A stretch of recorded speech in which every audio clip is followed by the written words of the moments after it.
Hi everyone. Good morning, good afternoon, good evening, good everything, wherever you'll be watching this video from.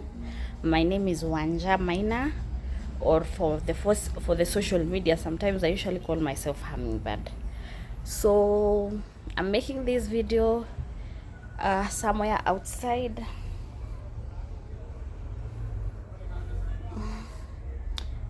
the house where I live, somewhere in the backyard. I was just hanging out alone with one of my plant that is dying. Anyway, I am making this video probably out of necessity or out of the situation I found myself in. If you're in Kenya, if you're on TikTok, if you're on Twitter, if you're on Facebook, you've probably seen a video of me trending. It is a cutting of a video of me and talking, and it was a split screen, so it was me on one side and then Mheshimiwa Samson Cherargai, the senator of Nandi. So let me put a insertion to uone what I'm talking about.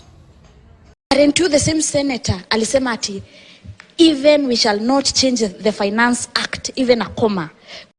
So before sasa niwaike the whole video, I want to give a bit of context and what the discussion was all about. Sababu maybe some people wana wonder ni hiyo story ilikuwa inaendelea aje, ilikuwa inaanza wapi na inaisha wapi. So basically this is what happened. Tulikuwa KTN News. KTN is, for the international viewers, KTN is one of the mainstream media houses that are quite popular. So we were on a show called The Impact. The Impact inakujanga on KTN, where wanakuanga na studios kadhaa inside of the same show. So kulikuwa na studio ya wananchi, studio ya leaders, studio ya religious leaders na studio ya watu wa National Cohesion and Integration Commission. So what happened? Sisi tulikuwa tumeenda kuongelea mambo yenye na affect Kenyans, wa Kenyans wa kawaida, and especially the topical issues. Topical issues zenye ziko Kenya, if you all know, zina include high taxes, the cost of food, the cost of living, stima is expensive na vitu kaa hizo. So what really happened? Wakati ambao tulikuwa tunaongea hizo mambo, it is important for all of us to note that as it is now, kuna finance bill. Basically finance bill, alafu finance act, alafu budget. Basically hiyo inakuanga ni ile act ya government yenye wanatumia sasa kujustify budget yenye itaanza their next financial year. Alafu kwa mambo za government na mambo za public, in any government, financial year ya government inaanzanga July. Ndio maana uliona tulifanya hizo mambo za finance bill, vitu kaa hizo hadi June. Sasa mali June ilikuja kuishia, July sasa tunaanza the new financial year. So ndio unapatanga like for example, ile budget yenye tumemalizana nayo June inaitwa financial year 2022-2023. So ni yenye ilianza July 2022 ikuje ishe June, ikiisha ndio July tena tuanze na ingine yenye inafaa kuisha June 2024. Sasa Finance Act ya Kenya yenye ilitengenezwa this time ilikuwa na mambo mingi za kufinyilia wa Kenyans. Mambo za kufinyilia wa Kenyans ilikuanga high taxes, the cost, hiyo budget, hiyo Finance Act ikipita, Kenyans watalipa tax zaidi, Kenyans watalipishwa more expensive kubuy even basic goods, tax ya mafuta ya fuel itapanda, na tax ya mafuta fuel ikipanda, fare itapanda, cost ya chakula itapanda sababu wale watu wanatoa Waru Nyandarua, I just had to mention Waru and Nyandarua, fuel ikipanda, Waru zitapanda juu cost ya kuileta Nairobi itapanda. Most importantly, watatax vitu zingine zina affect wa Kenyans. For example, small traders kama wanafanya, let's say for example, wana make 1,370 per day sales, sio profit sales, watakuwa nalipa 3% turnover tax. Transaction ya kutuma pesa na M-Pesa, vitu kama hizo. So hiyo finance bill wa Kenyans wengi walikataa, wakasema kuna clauses zingine hapa hatuzitaki. Kwa public participation surveys zikafanywa, zilifanywa na watu kama Center for Fiscal Affairs, masurveyors tu wengi tu, wakasema Kenyans vile wamesema ni kama wataki finance bill. Infotrack nao wakasema Kenyans are not happy with the Finance Act. Kenya is headed in the wrong direction. That is over 75% of Kenyans. So kwa hiyo mambo ya Finance Act Kenyans walikuwa wamekataa. Lakini venye waheshimiwa walienda bunge, sababu at the end of the day bill yoyote inafaa kuvutiwa kwa bunge na waheshimiwa wakasema yes. Na hapo ndio sasa mambo ya kotini iliingilia.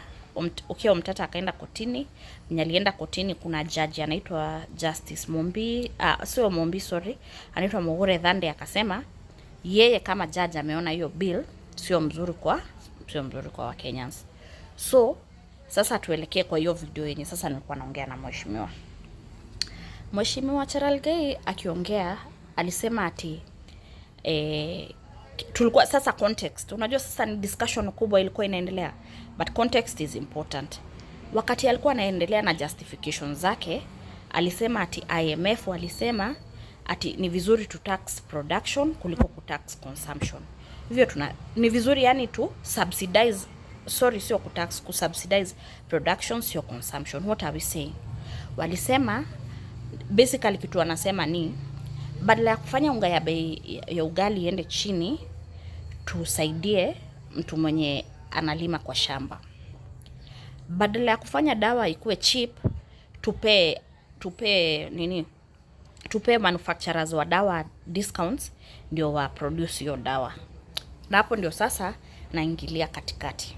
Kwanza kabisa kuna watu wanaitwa IMF, International Monetary, IMF, hata F nimesahau vile inamaanisha, International Monetary Fund. Sasa hizo IMF ni zile organizations za money ama za control economy ya world. Tukiambiana tu kweli, and I'd also urge my followers sometimes, let's also read and educate ourselves. Hizo ma foundations za money hizo za majuu huwa wanafinyilia African countries. Wanawafinyilia aje? So unajua wao ndio wanapeana loans zenye wanapea ma African countries zinakuanga loans ziko na high interest rates, zinakuanga loans zenye conditions ziko tight.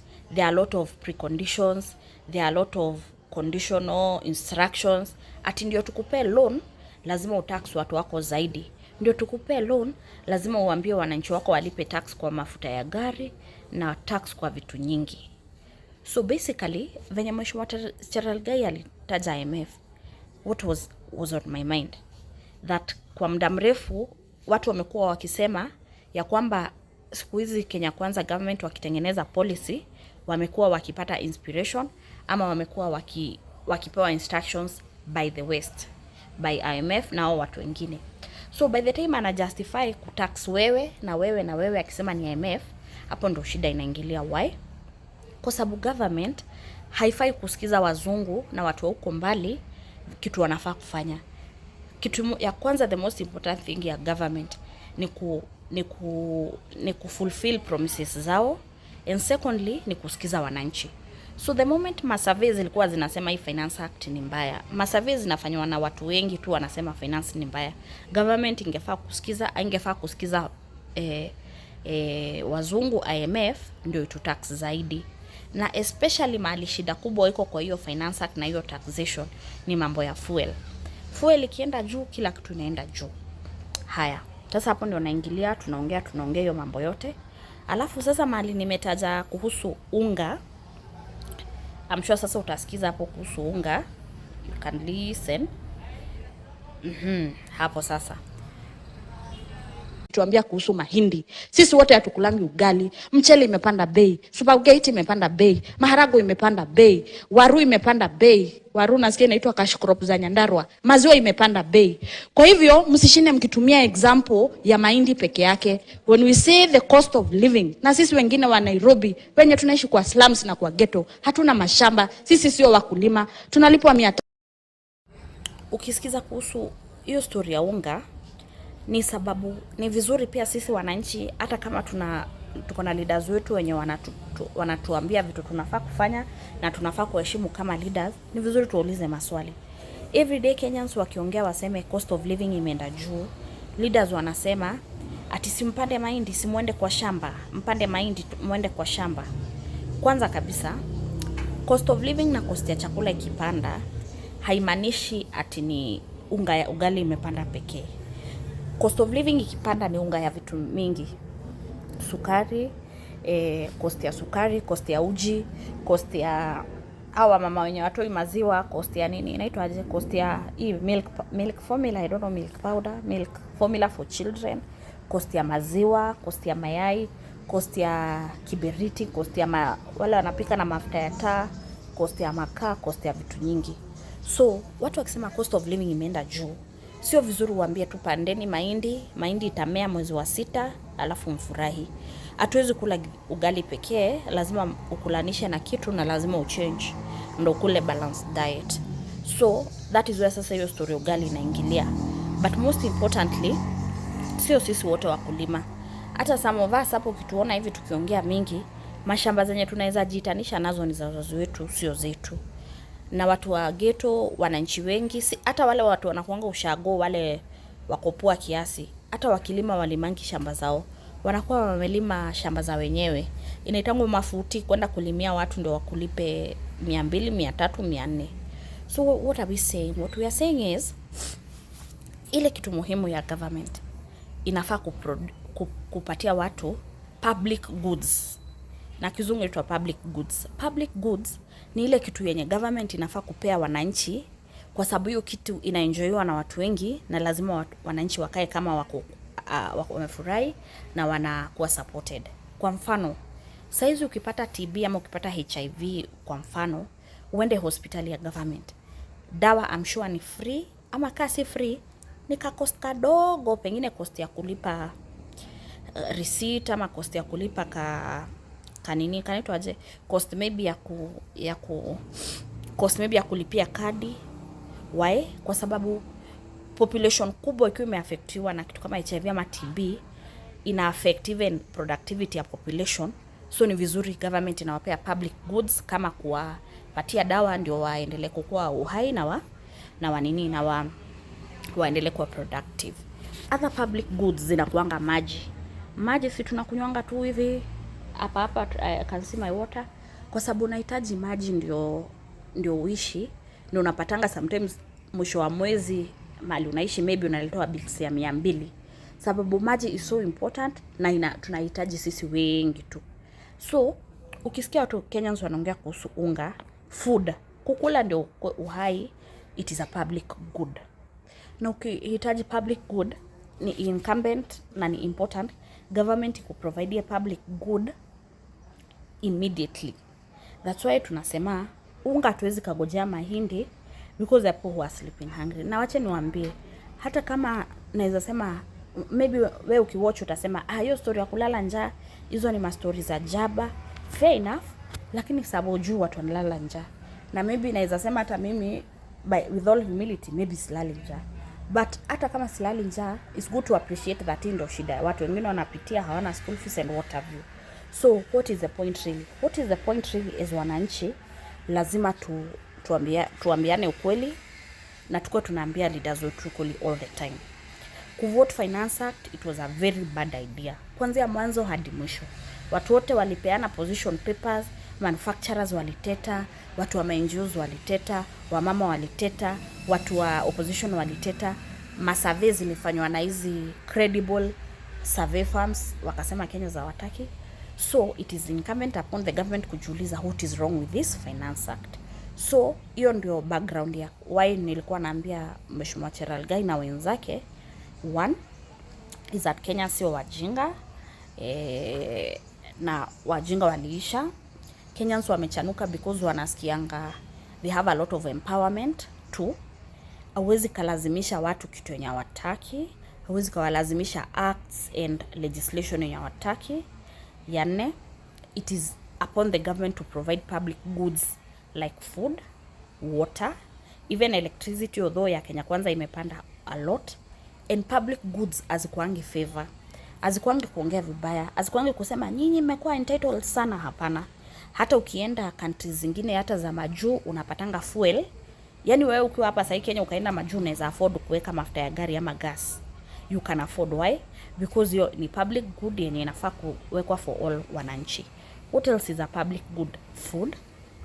Unajipata for example bread, maziwa Kenya unapata standard, kama standard maziwa inakuanga ideally inafaa kuwa kitu 40 bob, 50 bob.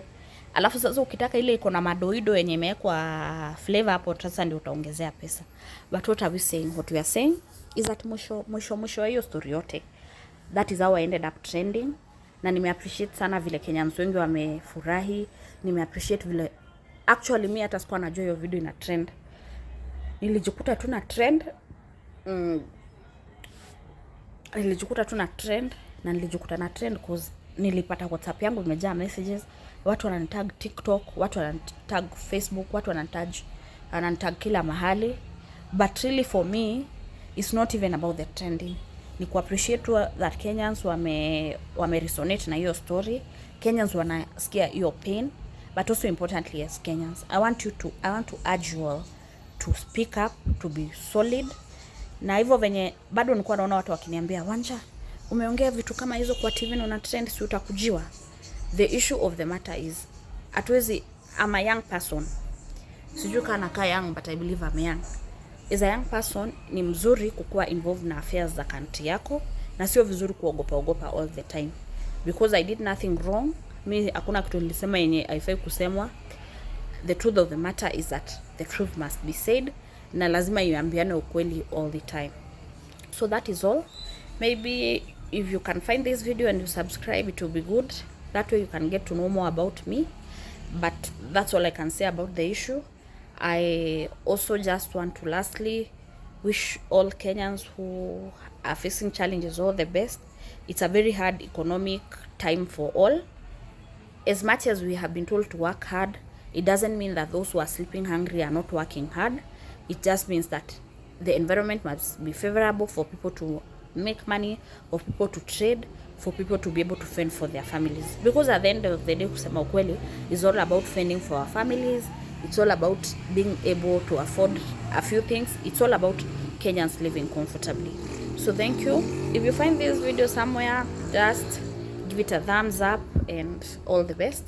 I've made it quickly. I hope it's clear, but hivyo tu ndio nilikuwa nataka kusema. Thank you. God bless you. Night goes along, mimi tu ni kusikitika, kushangaa, kujiuliza jameni. Mheshimiwa Cherargai, Mheshimiwa wa Mbeere North, hati hao ndio sauti yetu kwa bunge. Swali yangu ya kwanza itakuwa hiyo story ya kuongea kuhusu subsidizing consumption na production. It is even unfortunate that such a prominent member of the Senate can even quote the IMF as the inspiration for their legislation. Tumejua kwamba IMF, World Bank na hizo Bretton Woods institutions zimekuwa very bad in terms of, in fact, even this finance bill. Na asante sana kwa kutaja hao IMF, kwa sababu tumejua kwamba they are the ones who are behind this bill that is very bad for Kenyans. How is it bad for Kenyans? Wakati ambayo watu wanaitwa Center for Fiscal Policy walifanya research, 90% of Kenyans walisema hawataki finance bill. Leo Infotrack wamesema 73% of Kenyans believe that Kenya is headed in the wrong direction. And therefore when I hear the leader in the Senate, Cherargai, saying that even the IMF has approved and they are okay with subsidizing consumption, swali yangu najiuliza ni, kwa hivyo Mheshimiwa Cherargai na wenzake wanasikiza IMF kuliko kusikiza sisi 90% ambayo tumesema Kenya is headed in the wrong direction? Swali yangu ya pili, kusema ya kwamba ati vile tunaendelea ni vizuri. Aren't you the same senator alisema ati even we shall not change the Finance Act even a comma? Kwa hivyo wananchi hawajui kitu wanasema. Even the judge mwenye amehandle hii matter anaitwa Justice Mugure Thande alisema this bill is precarious to the Kenyans. So swali yangu ni, kwa hivyo Kenya Kwanza wanasikiza IMF kuliko kusikiza wa Kenya, kwa sababu hao ndio una quote ku back up your justification? Issue 2, When you talk about the cost of living, wacheni kushinda mkituambia kuhusu mahindi. Sisi wote hatukulangi ugali. Mchele imepanda bei, supergate imepanda bei, maharago imepanda bei, waru imepanda bei. Waru nasikia inaitwa cash crop za Nyandarua. Maziwa imepanda bei. Kwa hivyo msishinde mkitumia example ya mahindi peke yake. When we say the cost of living, na sisi wengine wa Nairobi wenye tunaishi kwa slums na kwa ghetto, hatuna mashamba, sisi sio wakulima, tunalipwa 300 na unga inatoka 150. So it is very simplistic for Kenya Kwanza government to tell us that it is only about unga. Jambo yangu ya mwisho ni kuuliza mheshimiwa Wambere North, ile nguvu uko nayo kama mheshimiwa wa kurepresent sauti ya Wambere umeitumia ku legislate maandamano. Swali yangu ni, mmekuwa kwa government for 10 months. Mkisema ati mliingia juzi, ule mtoto wako ameingia kwa tumbo ya mama yake, alishaingia mkiwa kwa serikali, amekaa miezi 9, ameanza kunyonya, sasa anakula githeri. Hamkuingia juzi, mko karibu kumaliza birthday ya mwaka moja kwa sababu August ni next month. Swali yangu ni, when will you put your house in order and ask yourself, kwani njaa inaweza kungoja? Hawa Kenyans ambayo wamesikizwa na wamevaa sufuria every day kwa kichwa wakisema wako na njaa, mtagojea IMF iwaambie msubsidize production ndio tungojee miezi 6 na njaa? Mtu akiwa na njaa anaweza kufa. Na hata hawa Kenyans wenye wanasema wako na njaa, wakikufa mtatax nani na vile taxes zenu ziko juu? Last but not least, I just have a quick remark. Even as your legislation mkilegislate kuhusu maandamano, mheshimiwa, hiyo bill unatengeneza, please include ile thorn in the flesh. Na hiyo thorn in the flesh ni police brutality. Kwa nini kama utengenezi bill tu ya Kenya Kwanza ni ya Kenya, kwa nini usiseme wale wameumia kwa police brutality watengenezwe hospitali na government? Kwa nini useme cost ya kuumia ifanywe na government? Kwa nini usiongee kuhusu the cost of brutalizing? So for us, all we are seeing is that a whole senator anaquote IMF badala ya kuquote kilio yetu. A whole MP, instead of focusing on the issue at hand, the low hanging fruit in cost of living, anaongea kuhusu legislate maandamano. This issue is beyond Raila Odinga. This issue is beyond Azimio. The maandamano is a Kenyan issue, and that is why sufuria is our national uniform. Yeah.